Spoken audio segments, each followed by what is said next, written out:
Oh la Casamançaise moo leen di may seen émission faral sa foot. Puisé au cœur de la Casamance dans une nature sauvage et parfaitement préservée, filtrée naturellement par plusieurs couches de sable fin qui lui confèrent une minéralisation équilibrée et une douceur exceptionnelle, la Casamançaise est une eau minérale naturelle, légère. J'aime qu'elle soit issue de la nature comme un cadeau. La Casamançaise, naturelle comme j'aime. La Casamançaise existe en 10 litres, 1 litre 5, 60 centilitres. Rejoignez-nous sur nos réseaux sociaux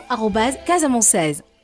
salaamaaleykum les amoureux de 13 TV maa ngi leen di nuyu di leen ziar bu baax a baax di am mbégte ak contentement saa su ne jàkkaarloo yéen fii ci 13 TV ak seen émission faral sa foot gis ngeen ko mooy émission bi nga xam ne moom la ñu jagleel les acteurs du foot local tey nag ndaanaan la ñu dalal nekk première capitaine bu équipe nationale féminine def jaloore bu rëy bu bëri sax si football féminin tey bëri na ay espoir yoo xam ne tey ñu ngi si haut niveau yi tey jaar nañu ci loxoom bëri na ay joueuses yoo xam ne tey ñu ngi leen di dégg fu ne tey jaar na ci loxoom muy coach Aïssa Ndiaye ñu gën ko xam ci coach Aïssa Henriette tey moom la ñu dalal coach ñu ngi lay nuyu. waaw maa ngi leen di fay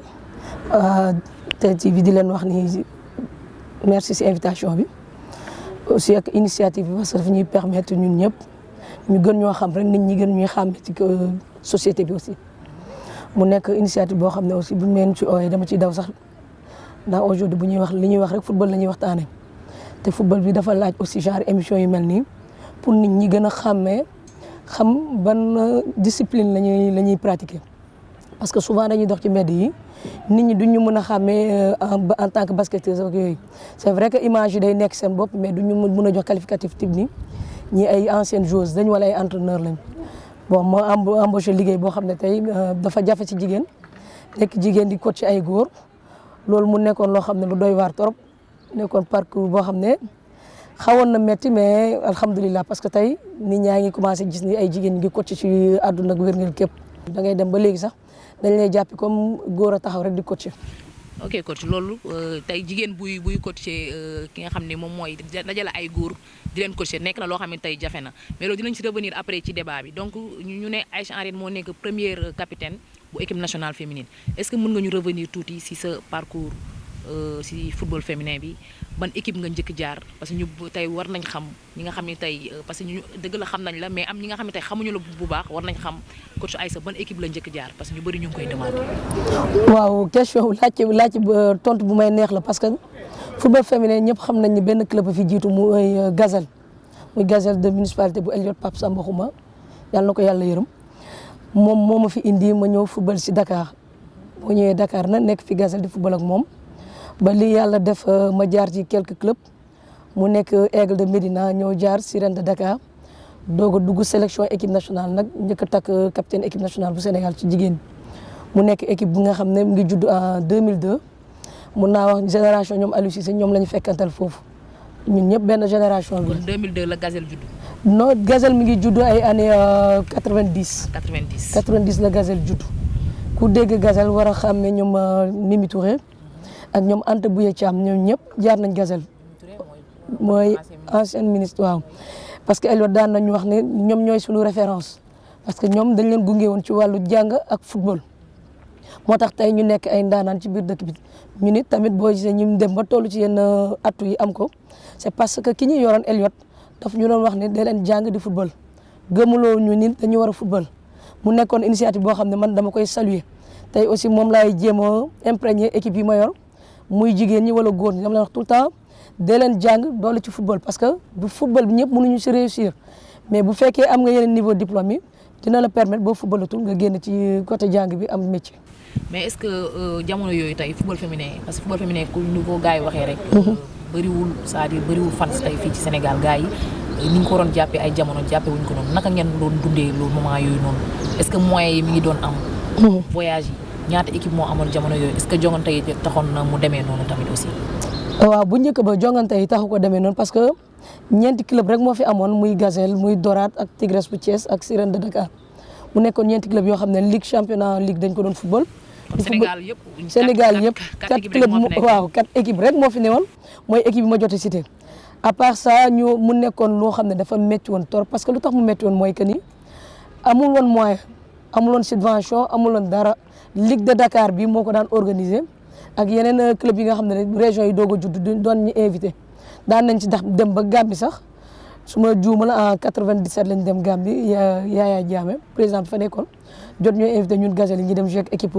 Gambie muy compagnie ten. daan ngeen génn aussi. daan nañ génn parce que ay invitation yooyu lañ daan am ay fin d'année pour mun a véhiculer le football féminin ak équipe yi nga xam ne comme ay Guinée wala Gambie noonu daal lañ doon def pour mun a véhiculer suñu propre publicité.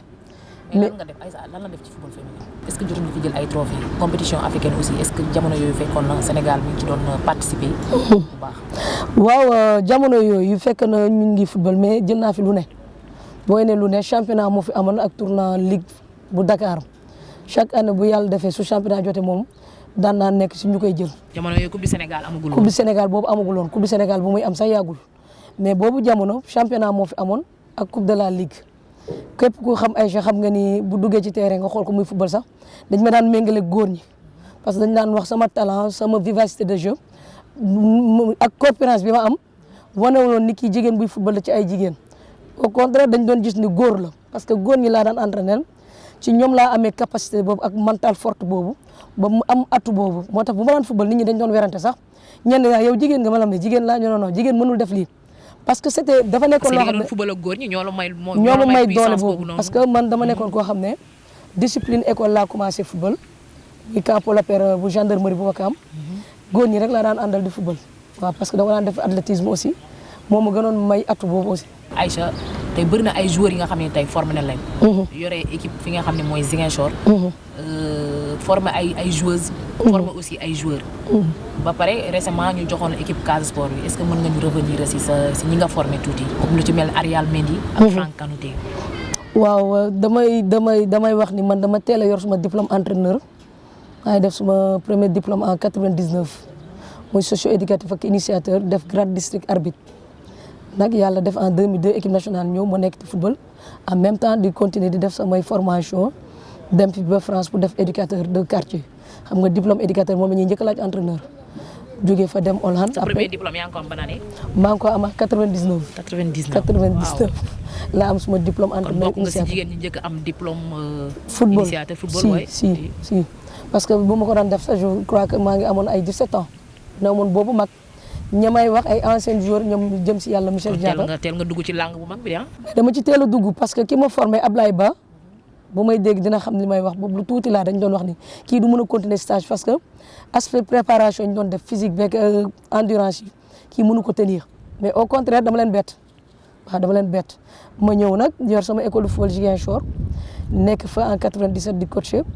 mais ñoom Arial ñoom génération bi ñu yor mooy génération 2006.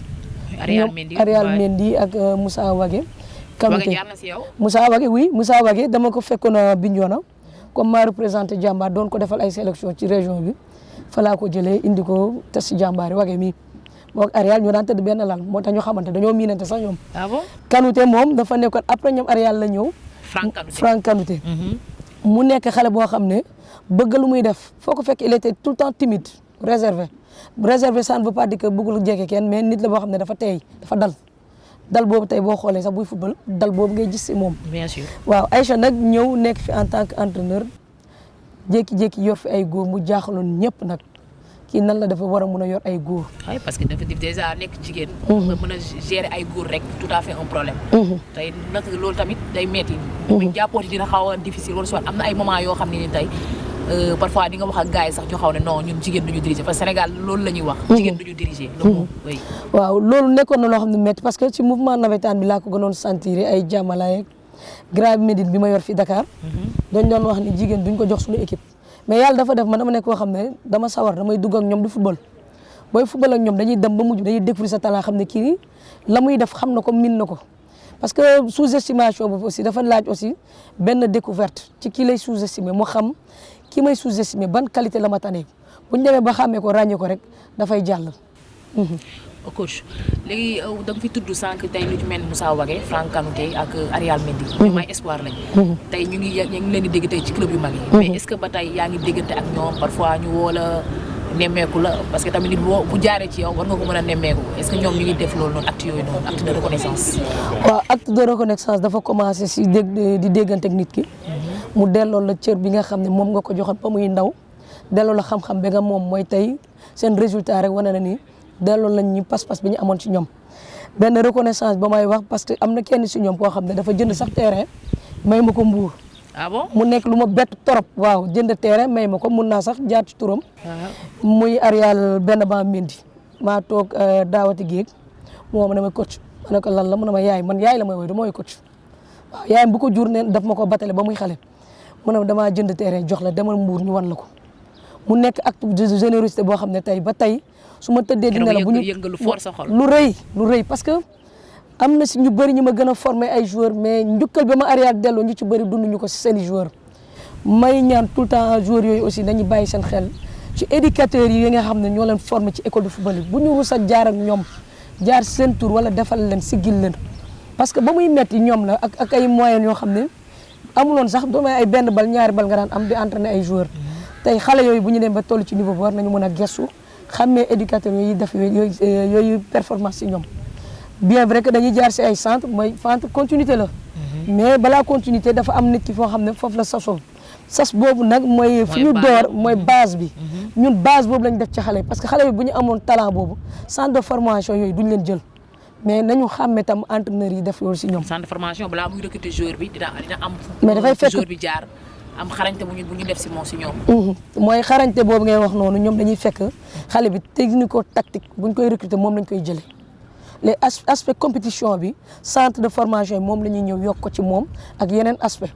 tey kon bu ñu wax ne nañoo xam ne xale bi fu mu jaar muy école de football bi mooy li njëkk ci moom te mooy mujj si moom parce que bu ñu raté woon suñu formation à l'âge de 6 ans ba 12 ans bu ñu ko raté woon centre bi du gis xale bu jël ko moom laay wax tout le temps nañuy bàyyi xel ñoom it waa centre bi am na si ñoo xam ne am nañu reconnaissance lu mel ni président Sayer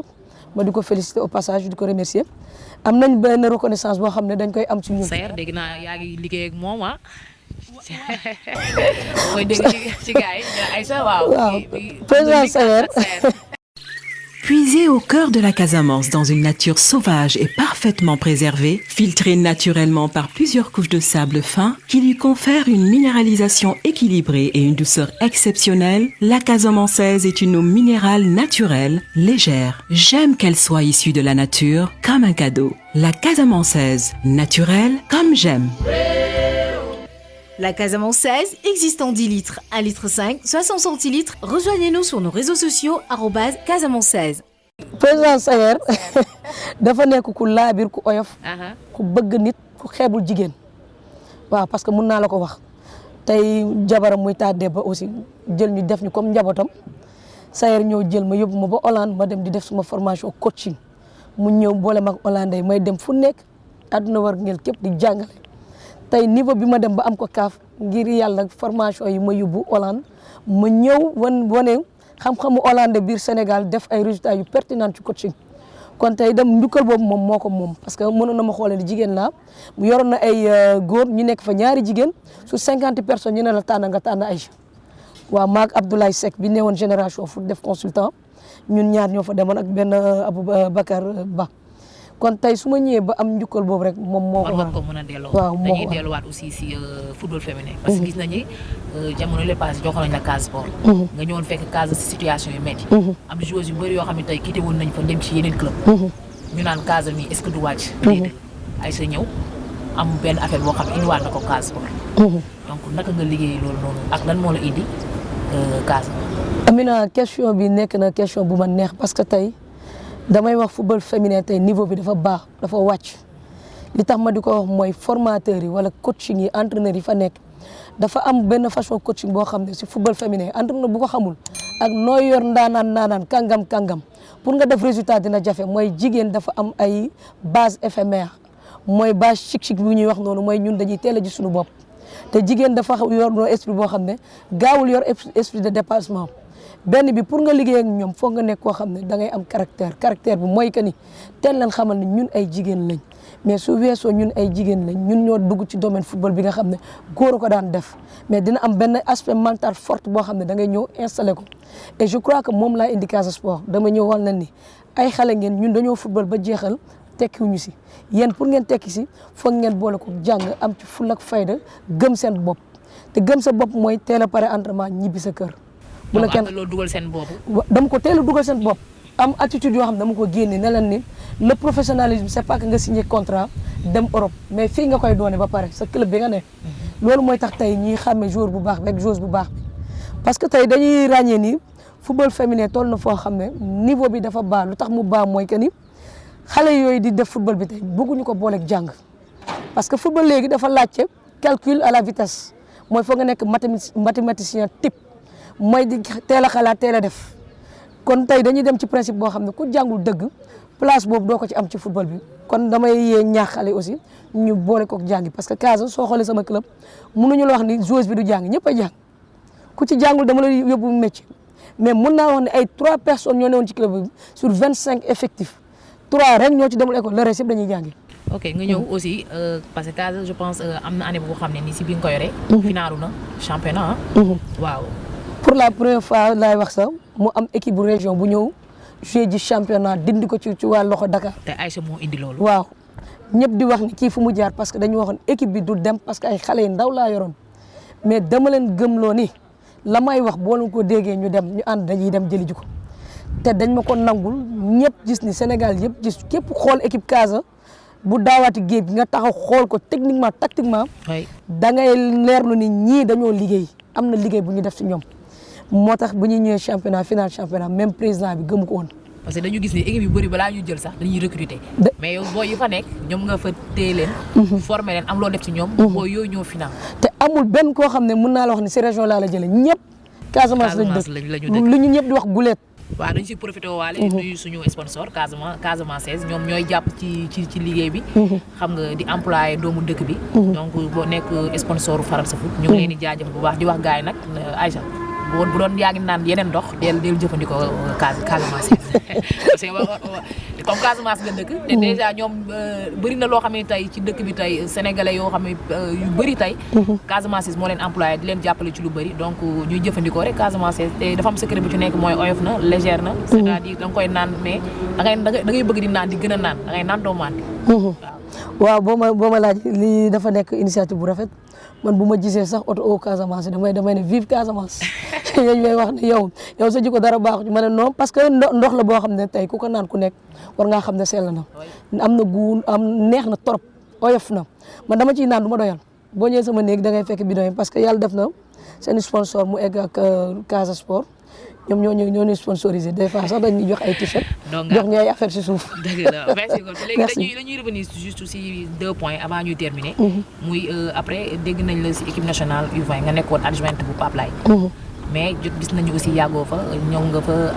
liggéey nga ak Pape Laye après am na moment boo xam ni gars yi génne nañ lan moo la fi indi ak lan moo leen fa génne nga wax ñu ko si benn 1 minute expliquer ñoom ko.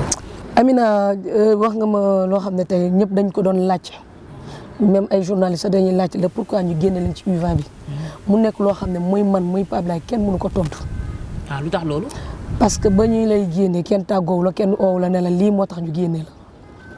da ngeen xëy rek. xëy rek dégguñu si média yi changé nañu staff bi. est-ce que amul wàññiwu leen ñëw fekk gars yi c'est-à-dire équipe am seen performance wàññeeku moo tax ñu génn leen. waaw booy wax am na ñu naan sax ñoom dañ leen dàq si am na ñuy wax loolu. si sooy wax performance. mooy ki nga xam ne da nga ko may temps mu liggéey. performé wu le mot performance mooy nga may ko temps mu liggéey defar mooy performance bi ngay dégg le mot performer mais par contre ñun dañuy ñëw ñu ne U20 première année muy 2016 ñu waxoon ne Sénégal mënul am U20 parce que équipe féminine mi amul U20 amul petite catégorisation bi amul ci football féminin maag Pape Laye di dugg région par région di génne joueurs yi ba ñëw indi équipe dem qualification contre Ghana kuy wax Ghana xam nga ni ñoom ba ñuy liggéey petite catégorie ñun xëyaguñu bay du ko liggéey. effectivement moyen ni ñu def ci seen petite catégorie ñun defuñu ko ci petite catégorie football féminin ñu dem ak Ghana mu doon ñu fi 3 loolu ñëpp gis nañ ko fi ñu demaat fële mu doon ñu fa 4 mu nekk résultat boo xam ne ñun ñi suñu bopp xamoon nañ ni dana am parce que kuy wax yàlla rek nit ki la nga liggéey rek moom ngay fayeku temps de regroupement biñ ñu jox ñun 1 mois la. 1 mois war a préparer match contre Ghana. yoo xam ne dëgg avec des durs moments dafa métti woon ñu ñëw génn ci Ghana ñëw daje contre Maroc ku ne Maroc les Maghrébins xam nga leen dañu gëm petite catégorie dañu gëm liggéey ñoo amul xaaj ak seen góor ak jigéen ñooy tolloo performance ñu ñëw daje ak Maroc door ñu biir dëkkam regroupement boobu 2 mois la def. te du 2 mois plein 1 mois plein nga def 1 mois externe maanaam xale yi dañuy entraîné ñibbi seen kër léegi yow la nga liggéey yëpp xale yi dañ koy vidé ci mbedd bi nga dem la ñuy lekk seen kër xamoo ko nañuy tëddee xamoo ko nga ñëw war a jouer ak Maroc mu dóor la dëkkam 2. kon défaite yooyu noonu manque de moyens bokkoon na si. mais parce que regroupement bi doyul. mais regroupement bi doyul Amina parce que tey kuy wax regroupement bu doy dama gis ni U20 bi fi nekk ren mooy jigéen ñi mais ñoom ñi ngi dugg ay regroupement 4 ba 5 mois de regroupement ñu may leen temps de travail boobu moo tax tey résultat yooyu ñuy def damay wax ni grain bi fa ne. ñun ñoo leen indi kon temps bi ñoom bi ñu am yéen bu ngeen ko amoon di ngeen def résultat. mais temps bi ñu am ñoom parce que da ngay xool ñun après ba ñu fa jógee ñoom même grain boobu la ñuy liggéey indi résultat il n'a même pas fait 1 an ñu indi résultat kon moo lay wan ne buñ ñu fa bàyyoon suñu liggéey am na résultat bu positif. ñu génnee leen fa quelque temps après ñu dégg Aïssa mi ngi kaaf ñu bëri di poser question Aïssa lan moo ko yóbbu kaaf ñu nommé la fa comme instructrice. Aïssa Ndiaye lan moo la yóbbu kaaf lan moo la yóbbu foofu. sama dem kaaf dafa bett ñëpp man dama koy wax parce que tey jaar naa ci football ci lu metti ñëpp xam nañ Aïssa lu mu liggéeyal Sénégal. du lu ñuy werante muy góor muy jigéen yow miy toog sax buñ la laajoon. bu doon voté la carte man daf may leer ne vote bi dinaa ko gagné pour nekk sélectionneur entraîneur équipe nationale bu vote jotoon joueurs yi war a taxaw voté man dinañ ma voté même ñi ci mbedd bi gëm naa ne nañ ma voté mais Aïcha ak CAF dafa nekkoon depuis 2006 may dem di représenter Sénégal di dem di représenter ay module la chaque 2 ans da ngay dem wala chaque 1 an nga dem module yooyu moom laa suivre ba nekk instructrice CAF mu nekk loo xam ne fédération kenn mësul doon xam ne Aïcha mi ngi dem ak ñoom. parce que gars yi daf leen bett buñ ko xëyee dégg loolu noonu. mais dina leen bett Amina ñu wàccee la génneel la si U20 yi. ñu xëy ñu ne yóbbu nañ ko kaaf. li tax mu nekk choc si ñoom mooy ki ñi génnee xamuñu woon ban poigne la yoroon bañ koy génnee man mun naa wax ni génne bi sax des fois man damay tëdd di laajte ñii ban genre liggéey la ñuy def pour wàccee nit ban genre liggéey la ñuy jëlee performance nit parce que tey football féminin Amina ñun ñoo ciy coaché mais tey ñi nekk ci équipe bi ñan lañ il faut se poser cette question là ñooñu yéen club féminin la ñuy coaché parce que reconversion moom la tubaab di laaj parce que li nga jëmbat moom ngay buddi ñooñu ñoo xam ne tey ñooy football féminin je n'ai rien contre eux aw ma benn différence aw ma benn weccoo kàddu ak ñoom buñ ñagas mais damay laaj tooy ñooñu di coaché football féminin bi yan club féminin la ñu yor nañ koy bàyyi xel parce que tey football bu ñu bëggee wax da nga bëgg wax ni ñi yore kii bi yoruñu benn équipe. mais yoruñu équipe ñun ñi yor équipe dañuy tegee na le indi ñoo yorul équipe dëgg la dañuy wax naan des fois sànni xeer peut être sànni xeer waxtaan su jotee dëgg ca la dañuy wax ne dëgg parce que tey su ma dem kaaf mu nekk loo xam ne dina leen bett parce que ñu ngi doon wax ni équipe nationale jigéen waru ko mën a yor heure bi parce que gisaguñu ko yor potentiel boobu mais booba ñoom ñoo gëstuwul ndax man saa yu ma jugee sama kaaf sama ordre de mission mi ngi fédération tey mais bu fekkoon dañ doon archivé di xool jaar nit ki balaa ñu ma doon teggi gëm naa duñ ma teggi. d'accord coach parce que lii buñ fiy wax di toog di fi wax sa jaloore rek yëpp xajul sax si 1 heure de temps mais temps bi dab nañu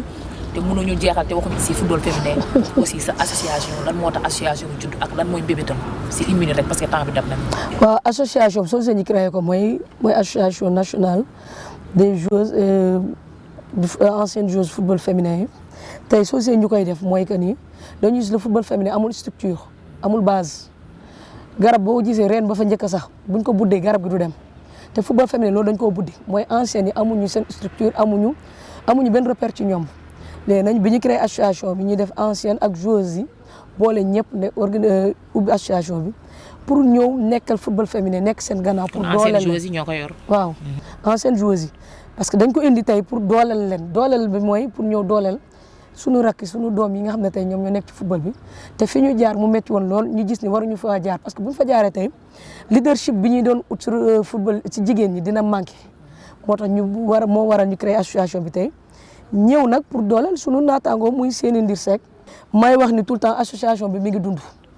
waaw kuy laajte ku ne association bi mi ngi dund parce que tey lu ñuy bëgg a dégmal tey mooy ay journée de sensibilisation sur les grossesses précoces nga xam ne moom tey xale jigéen ñu ngi koy dund maladie transmissible yeeg tey parce que joueurs yi tey boo xoolee seen hygiène de vie tam dafa des soxlañ aussi di def ay journée de sensibilisation pour mun leen a ñaax ci côté yooyu mun leen ñaax aussi ci côté socio-éducatif booy wax socio mooy nit ki li mu war a dundee ak société am nit ki li mu war a dundee ak moom ak jëmm boppam yooyu yëpp mu nekk ay projet yoo xam ne tey dañ ko teg parce que bëgguñu ñëw rek di laal football bi parce que tey football féminin li ko rey si la bokk football rek la ñuy wax mais waxuñu kii football après su paree lan la war a mën a def. ñun loolu aussi dañ ko si bëgg. mi ngi ci loolu yëpp. mi ngi ci loolu yëpp d'accord coach li gars yi di wax rek nee nañ li duuf si nag bi xajul si cin bi donc lépp xaju bi ndax yow rek daanaka mën nañ fi toog journée bi yëpp donc émission bi du jeex. waaw dañ lay jaajëfal di am contentement aussi tey dal biñ la dalal parce que ki ñu dalal tey ndaanaan la. ci football féminin def jaloore bu rëy xam nga formé ni nga ko waxee formé ay joueurs. xam nga am ay projet représenté tey football féminin tey à la CAF donc ñun loolu dañ si am contentement bu baax a baax di la jaajëfal. di leen jox rendez-vous à très bientôt di leen wax ni aussi bu leen fàttee abonné di leen abonné ñuy seetaan di bëgg Aïcha di bëgg 13 TV nekk les amoureux de 13 TV abonné leen du leen wàññi dara ngeen partagé aimé li nga xam ne bëgg ngeen ko parfois am na ñu may demandé Amina est-ce que doo jël joueur bi wala joueuse bi def leen bindi leen ko si commentaire bi dinaa ko jël noté ko donc Aïcha du ñu jeexal dañ lay bàyyi nga wax sa dernier mot après ñu tëj. sama dernier mot mooy maa ngi remercier tout le mouvement sportif du Sénégal képp koo xam ne yaa ngi sport di remercier di ñaanal sama yaay samay waajur sama yaay mi ci jàpp ba tey di ko wax ne yàlla guddal ay fanam. amiin yooyu mi ma invité ak seen encadrement bi may wax ne yàlla na ko yàlla wéyal mu doon suñu njiglaay ñun ñëpp. parce que tey bu amee lu neex rek yéen a ko waral di wax merci. merci coach mu lay jaajëfal bu baax a baax di remercier suñu sponsor la Casamance mooy jàpp ci émission yi bu baax a baax di remercier toute l'équipe de 13 TV di leen wax merci beaucoup merci les amis internautes jaajëf di leen jox rendez-vous à très bientôt merci. la Casamance moo leen doon may seen émission faral sa foot.